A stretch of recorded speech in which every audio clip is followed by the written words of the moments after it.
वटपौर्णिमा निज ज्येष्ठ शु 15 दि 29 जून 2026. सावित्रीने आपल्या पतीचे प्राण परत मिळविण्याकरिता यमराजाला भक्तीने संतुष्ट केले व आपल्या पतीचे प्राण परत मिळविले. ज्या वृक्षाखाली तो पुन्हा जिवंत झाला ते झाड वडाचे होते. त्यावेळी सावित्रीने वडाची मनोभावे पूजा केली. या प्रसंगाची आठवण म्हणून आजही स्त्रिया वडाची पूजा करतात.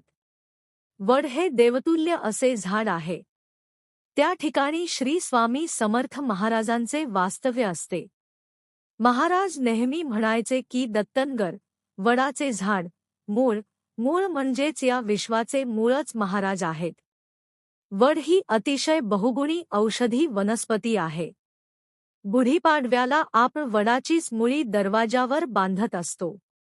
तसेच त्याच्या मुळीपासून केसांसाठी तेल तयार केले जाते. पूजेचे साहित्य: 2 हिरव्या बांगड्या, शेंदूर, 1 गळसरी, अत्तर, कापूर, पंचामृत, पूजेचे वस्त्र, विड्याची पाने, सुपारी, पैसे, गुळखोब्याचा नैवेद्य, आंबे, दूर्वा, गहू इ वडाच्या झाडाला किंवा वटपौर्णिमेच्या कागदाला. वटपौर्णिमेचा कागद बाजारात मिळतो.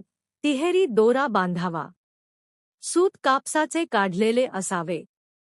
प्रथम सुपारीच्या गणपतीची स्थापना करावी. त्याची हळदकुंकू अक्षता वाहून पंचोपचार पूजा करावी. नंतर सूत गुंडाळलेल्या कागदाची पूजा करावी. वटपौर्णिमेची आरती म्हणावी. खियांनी या दिवशी उपवास करावा. पूजा झाल्यावर वडाच्या दर्शनास जावे. हळदकुंकू वाहून, आंबे, पैसे वडापुढे ठेवून नमस्कार सुवासिनींची आंबे व गहू इने ओटी भरावी करावा. वडाला 3 प्रदक्षिणा घालाव्यात. 5.